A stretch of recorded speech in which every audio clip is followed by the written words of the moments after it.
These are 5 players that you need to draft in fantasy football before your friends do. And if you don't, you are going to regret it. You're never going to hear the end of it. But before we get into it, grab your coffee, grab your energy drink. We got a white monster. Take a sip and let's jump into it. Starting with Brian Robinson Jr., who's coming off a really good year. And while it might not show on the stat sheet, if you dig a little bit deeper into some of these metrics, you're going to be impressed. Starting with, he was RB14 in fantasy points per opportunity, 13th in yards after contact per attempt, 22nd in explosive run rate. We know Brian Robinson is a talented runner, but what a lot of people don't know and what a lot of the market doesn't know is how good of a receiving back that he really is, as he was 5th in yards per route run last year, catching 36 of his 40 passes while averaging 10.2 yards per catch and 11.4 yards after the catch, along with 4 receiving touchdowns. And I get it. Everyone is worried about Austin Eckler now coming into town, who's coming off a very disappointing year where he got hurt early on and never seemed to be the same after that. But he's also an older back. He just might be declining. And I personally think that Eckler is going to be in the Antonio Gibson role for Washington. I don't think he's going to be as involved on third down or in the red zone as people think he is. And plus, Brian Robinson is in a better situation this year. People forget how much of a train wreck the Commanders' offense was last season. They were one of the most dysfunctional units in all of football, from the offensive line to the play calling to the quarterback. It was a complete disaster. But now he's on a Washington team that's going to be much improved with an entirely new coaching staff. Dan Quinn at head coach, Cliff Kingsbury now at offensive coordinator, and Jayden Daniels, who's looking like he's going to be a stud in year 1 at quarterback. I honestly wouldn't be shocked if the Commanders take a Houston Texans type of leap on offense this season. That's how good I think they are going to be. And you can get a running back in round 10 who's going to be on a much better offense that can run the ball. He's a good receiving back. He could be a workhorse for the Commanders. And I think he has top 20 upside at the position in round 9, in round 10. Brian Robinson is a must draft. He's one of the easiest guys to click on at that cost. My next guy is Jaxon Smith-Njigba, who I am very passionate about. I think he is going to have a massive season. I can't believe his cost in drafts. He is dirt cheap for the value that he's going to bring this year. Let's talk about his rookie season. He was a first-round pick. He was highly touted. Extremely talented player. Everything that could go wrong for JSN last year went wrong. If you don't remember, 4 or so weeks before the season started, JSN fractured his wrist. So now he's worrying about recovering. He's not practicing. He's missing out on valuable practice reps with Geno Smith. And then once he's healthy enough to finally get on the field, Seattle doesn't even know how to utilize arguably their most talented player on offense. They turn him into this low A-dot player, which is not his game at all. Jackson's yards per route run were 1.32, which ranked 57th, along with his 6.4 yards average target depth that ranked 77th among 80 wide receivers. It was just complete disappointment how they were utilizing him, especially if you look at JSN in 2021 when he went berserk at OSU with Garrett Wilson and Chris Olave. He was not a low A-dot player. He was the deep threat, the downfield threat, and it's just really surprising to me that Seattle didn't understand that. Now, I will give them some credit. The Seahawks offensive line got banged up early, and so they had to play a lot of 12 personnel, which is 2 tight ends on the field, to help with the blocking, meaning they couldn't play 11 personnel, which is 3 wide receiver sets. So JSN wasn't getting on the field because he was the wide receiver 3 behind DK and Tyler Lockett. I just don't think there's a world this year where JSN is not the wide receiver 2 behind Metcalf. I mean, Tyler Lockett, 32 years old. Just let him ride off in the sunset. JSN is going to get on the field a ton. I can guarantee you that, with new coaching staff, Mike McDonald at head coach. Brian Grubb, the new offensive coordinator, coming over from the University of Washington, where each of those 2 years, the offense is ranked, I believe, top 5 in passing yards. He loves to throw the football. You can call him a pass-happy offensive coordinator. He loves to run a lot of 11 personnel. So if you don't think that JSN is the wide receiver 2 on the team, he's going to get on the field regardless. I'm just super excited because I think Grubb is a really good OC. I think he's going to put JSN in advantageous positions. He's going to use him in creative ways. He's going to use him downfield. Seattle's healthy. Geno Smith is healthy.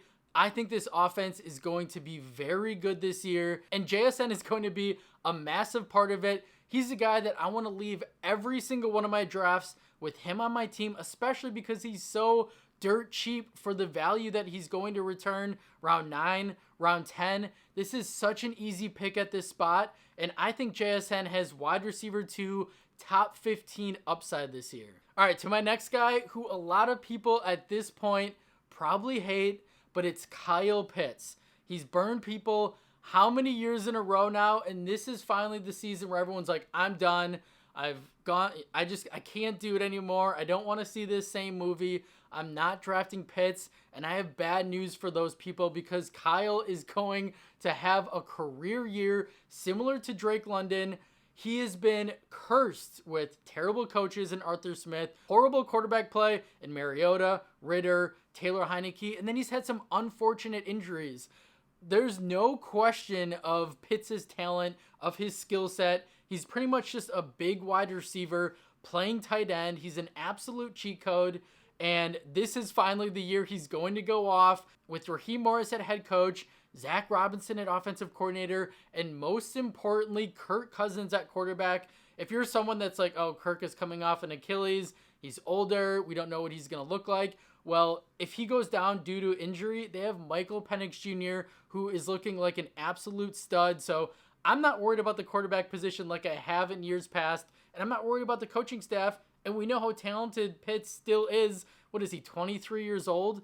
He is an absolute smash pick in round 6. If you like to wait a little bit, you don't like to take the McBrides, the Kelseys, the Laportas, the Kincaids, I love taking Pitts. I mean, just look at this. He was 7th in yards per route run versus man coverage last year, which was right behind Travis Kelce. So that tells you all you need to know. Pitts is a really good tight end. He just needed a good coaching staff, a good quarterback, opportunity, and to be healthy. And he has all those things this year. So this is not the year to fade Kyle Pitts. Go back to the well and thank me later. To my 4th guy, who is non-negotiable, you have to draft him in every one of your drafts, and that is Rashee Rice. It doesn't look like he's going to get suspended. We're 3 weeks away from the season, and I haven't even heard an update on the situation. It's probably going to get pushed to this offseason, all the court cases, maybe into next year, but it's not going to be an issue this season. His ADP is probably going to start to rise because of that, but take advantage now. Let's look at his rookie year, which was absolutely fantastic. Once Kansas City decided to put Rice in a full-time role, which they probably should have done sooner, considering their wide receivers were Sky Moore, MVS, Justin Watson. Like, they had no one at wide receiver. From week 12 on last year, Rice was averaging 7 receptions, 86 receiving yards, and 18 fantasy points per game. He was the wide receiver 9 from week 12 on, and he really turned into Patrick Mahomes' safety blanket, Patrick Mahomes' go-to option outside of Travis Kelce.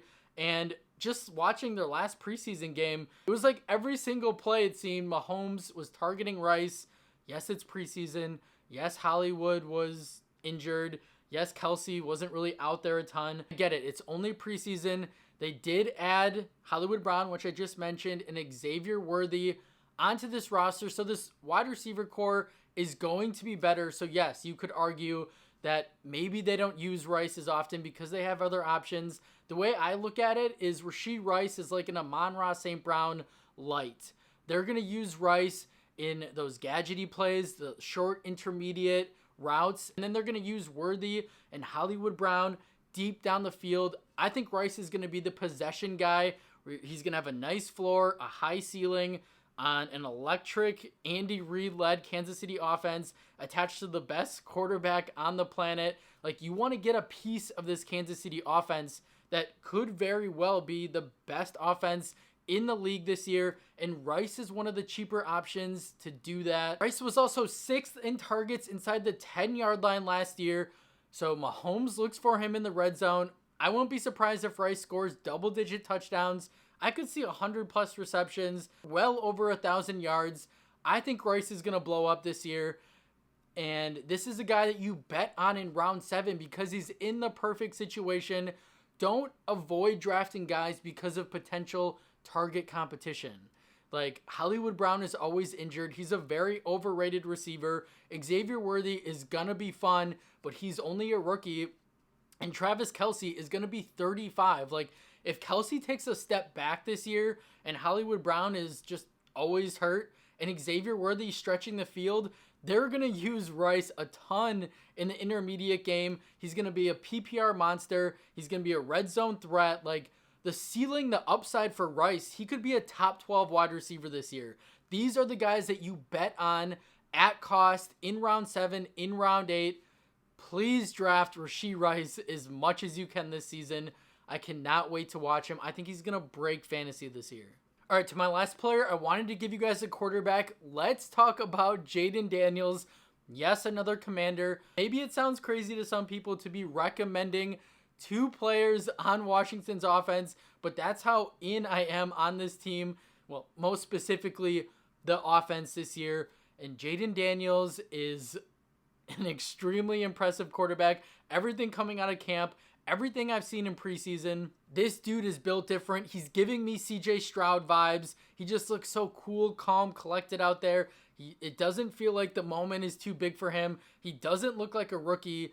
And outside of that, he is uber talented. Not only can he run the football, and we know running quarterbacks in fantasy football are cheat codes, but he is an impressive thrower of the football as well. He racked up 50 total touchdowns in his final year at LSU last season and over 1,000 rushing yards. He also ranked first in deep ball passing grade and deep adjusted completion rate. And he's the only FBS player in college football history with 12,000 passing yards and 3,000 plus rushing yards. This dude is special. And he's the guy that you can wait to get. If you like to wait on quarterback, if you don't like to go after the big name guys, you can get Daniels in round 9. He's going to be this year's Anthony Richardson minus the injury. And he just fits Cliff Kingsbury's system incredibly, which is play action, which is chucking the ball deep, which we just talked about. Those are 2 things that Jayden is very good at. He's a running quarterback. He's an accurate passer. He is Lamar Jackson on steroids because he can do both at a very high level in his rookie year. And he's got some nice weapons around him. Brian Robinson Jr., who we just talked about, Terry McLaurin, Jahan Dotson. He's going to win you weeks with his legs and arm. This is a match made in heaven. This is a league winner that you can get in rounds 9, round 10. It's such a smash pick, and we're going to look back and be like, how did we get Daniels so late in drafts? He's this year's CJ Stroud. It's just so blatantly obvious. Don't miss out on this gold mine, which is Jayden Daniels. Those are 5 players that I can't stop drafting, that every time I'm in a draft, I am targeting these guys, and I want to get them on every single one of my teams if possible. That's all I have for you. If you enjoyed the video, if you felt like you got anything from it, please do me 2 favors, and that's subscribe to the channel and like the video. It helps me out, honestly, more than you guys can imagine, so I'd really appreciate it. I appreciate all your support. Drop a comment. I want to connect with you guys on a deeper level than just leaving a like. So any type of comment is appreciated. And as I always say, I want to help you guys win your league more than anything. So that's going to be it for today. Thank you again for watching, and I will see you in the next one.